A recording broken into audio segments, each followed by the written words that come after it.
Here I am at the beautiful Laurel Grove Cemetery here in Savannah. This is a lesser known cemetery as far as popularity goes compared to Bonaventure Cemetery. But there's some important people here, and I am here to see the grave of a great American, Juliette Gordon Lowe. And then Robert Pierpont's here. He wrote Jingle Bells. So I'm going to try to find his grave. And I didn't realize until I just did a little research earlier that Florence Martus, the waving girl, is here. But I don't know where she's at either. But one thing I've discovered is that this cemetery has more Victorian headstones than any other cemetery in the southeast. So let's see what that's all about. Well, James and Juliette are in this direction. I think while I look for their graves, I'm going to talk a little bit about Juliette Gordon Lowe. Juliette Gordon Lowe, Gordon, as I'm sure they said it back in those days, she didn't found the Girl Scouts until she was in her 50s. I'm not good at remembering dates, but, well, that's why I'm still single at this advanced age. But because she was born into privilege and wealth, she felt that it was her responsibility to dedicate her life to charity and organizing fundraisers. She was especially concerned about the plight of women and girls. She felt that women should be architects, doctors, lawyers, builders,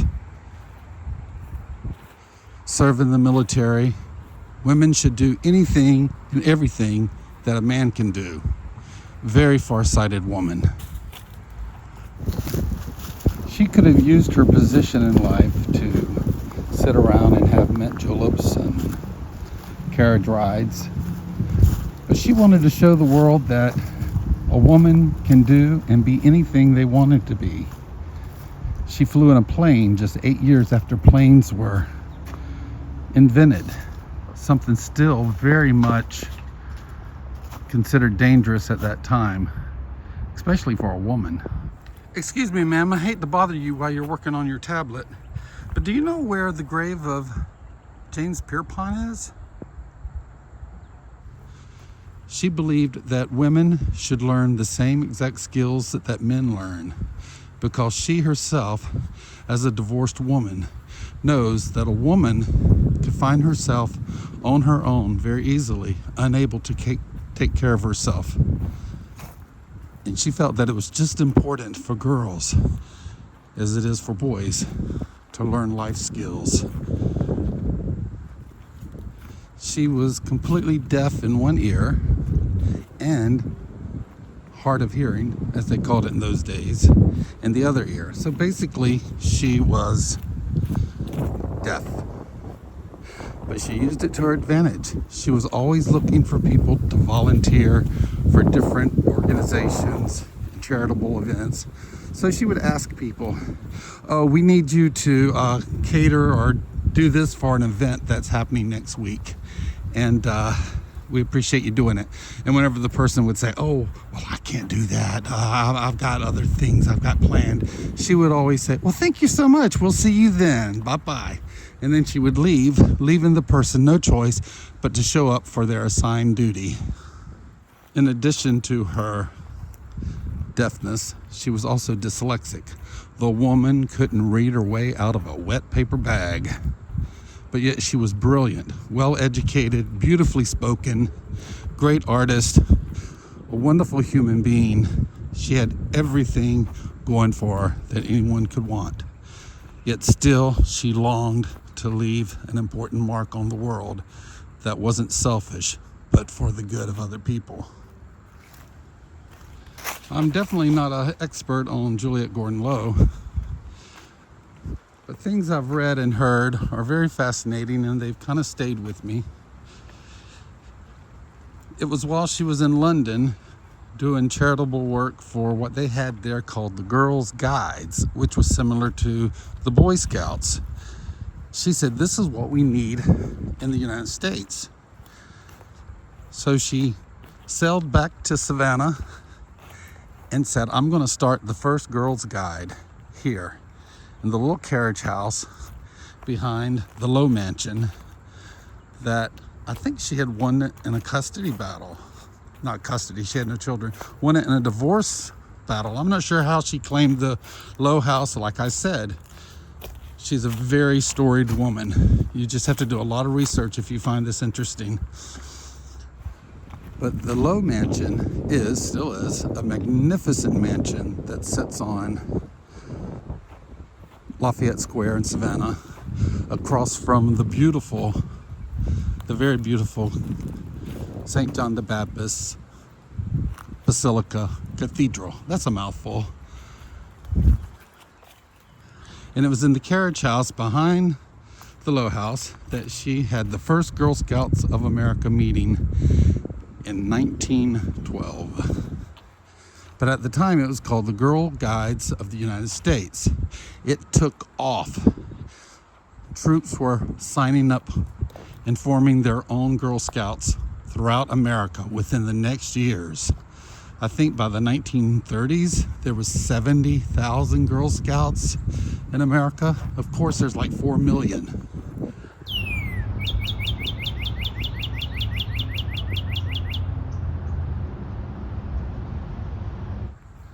Hope it doesn't rain on me.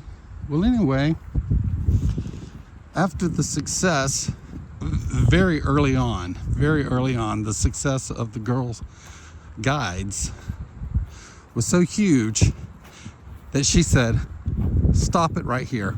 We're not calling it Girl Guides. We're calling it Girl Scouts.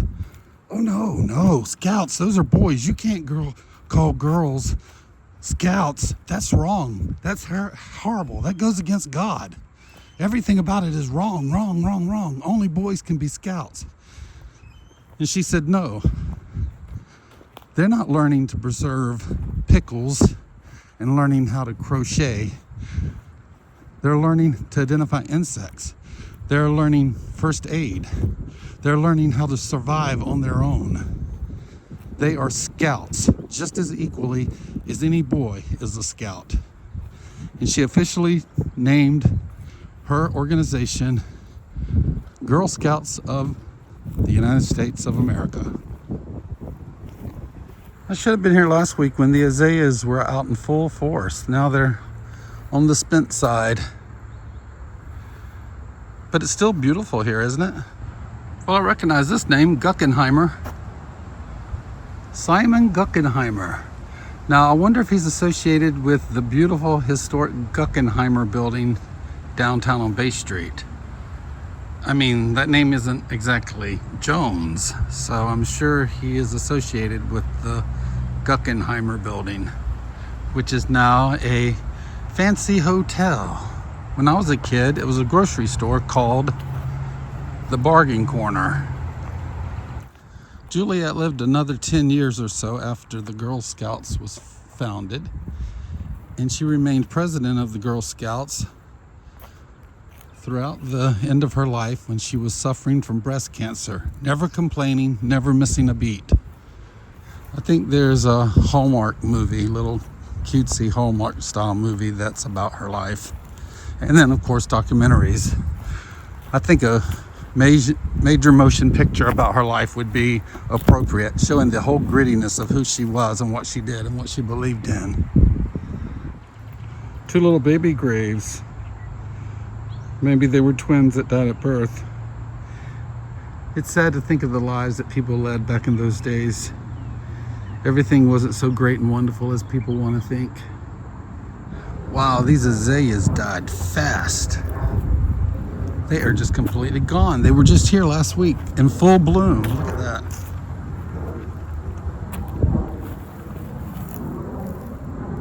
There's some azaleas still in full bloom over there.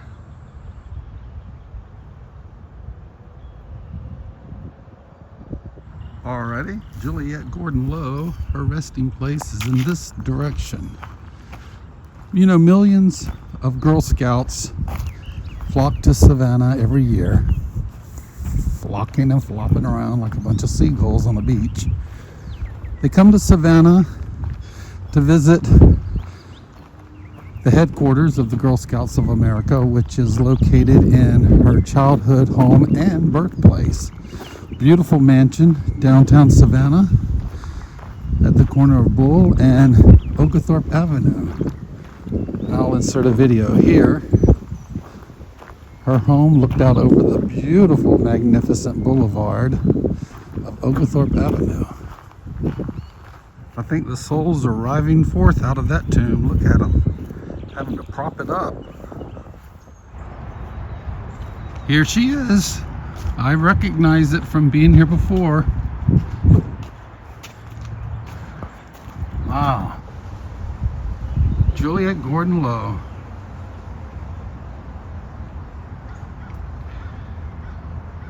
It says that she was born in 1860 and passed away in 1927. Thank you, Miss Gordon Lowe. Well, I've about said everything I know about Juliette Gordon Lowe. So I'm just going to stand here and admire her gravesite for a moment and then move on to try to find the grave of James Pierpont, the man who wrote Jingle Bells. And I saw no markers of Florence Martus. I saw no directions for Florence Martus. I'm Marker, not Martus. She's Florence Martus. Wait. Am I going the right way? I'm still looking for James Pierpont. James! Oh, cool. I found James Pierpont behind this obelisk. Get out of the way, obelisk. How could they put that in front of an important person's grave? There it is. Mr. James Pierpont. And somebody left a little jingle bell. It's lost most of its jingle, but you know what? It's still a bell, and that's the main thing. Okay, I was about to dive into this little story about Florence Martus, but suddenly I'm here at the grave of Mr. James Pierpont. Mr. James Pierpont wrote Jingle Bells, and it's kind of a conflict of interest exactly where he wrote it. Some people say he wrote it in his home state of Massachusetts. Some say he wrote it in Savannah. In a letter he wrote to a friend while serving as the organist for the Unitarian Church here in Savannah back in 18 blah blah blah, he had written a letter to a dear friend back in Massachusetts reminiscing about the Christmas seasons, the snow, the sleigh bells, all that fun stuff that they didn't have in hot, humid, flat Savannah. So many people believe that he had written it while he was in Savannah, reminiscing about his childhood back in Massachusetts. But they do believe that Sleigh Bells was first performed at the Unitarian Church in Savannah at a Thanksgiving Eve social. So thank you, Mr. Pierpont, for that beautiful traditional Christmas song that we all love very dearly and will always live for generations to come. All right, Florence Martus. Not sure where she's at, but I'm going to tell you a little bit about her. Florence Martus was the daughter of the lightkeeper at the Tybee Light in Savannah's Tybee Island. And she was in love with a sailor who left her to go out to sea when he was a young man. And he promised her, Florence, I'll be back to marry you someday. And she never fell out of love with him, even though he never returned. Florence Martus would go down to the seashore at the mouth of the Savannah River with her big, giant blanket that she would wave at the ships so that she could be seen when her boyfriend returned, so he could see her, so he would know where she was at. Please come back to me. Please come back to me. And at night, she would rush out to the mouth of the river and hold a lantern, and hold the lantern to the ships that were coming into port. Here I am, here I am. And she became known around the world in all the ports as the waving girl at the mouth of the Savannah River. And then it became known that she would be there, and then sailors would wave back at her as they entered the port of Savannah. And in the 1960s, they erected a beautiful monument to Florence Martus, not at the mouth of the Savannah River where most people wouldn't be able to see it, but on River Street, where ships still pass by, and the statue is aimed at the ships with her blanket waving in the sky, stuck in amber for eternity. Wow, looks like a clawfoot bathtub that you'd see in some of these old historic houses.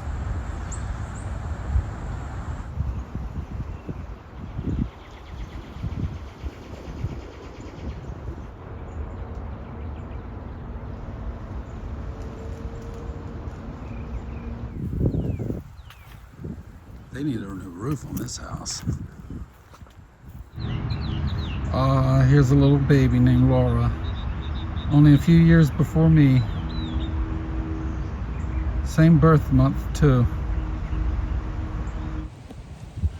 When tears are in your eyes, I'll dry them all. If I could, I would.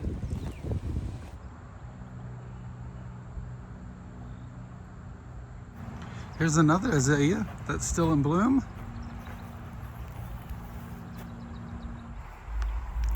Look how cozy it is back up in here.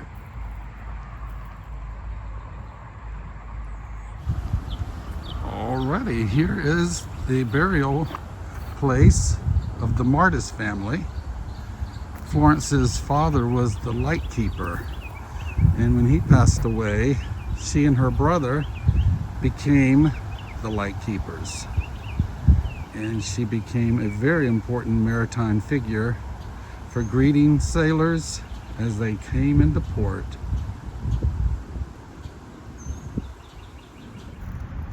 And I think these rose-looking flowers are camellias or camellias. I'm not a botanist. I've never been good at identifying plants and flowers.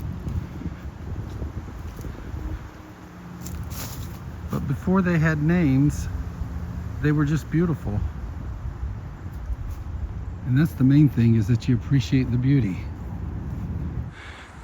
Before I exit, I noticed at the entrance there's a little statue of a little girl, and someone placed a real flower in her hands. So I'm going to go over there and get a picture of that, and maybe that's what I'll close out the video with. Well, here I am back at the front of the cemetery. I almost couldn't find the girl with the flower in her hands. She was so close to the front. That sure is a pretty flower you have. Thank you for letting me visit you here today. Take care. Bye-bye.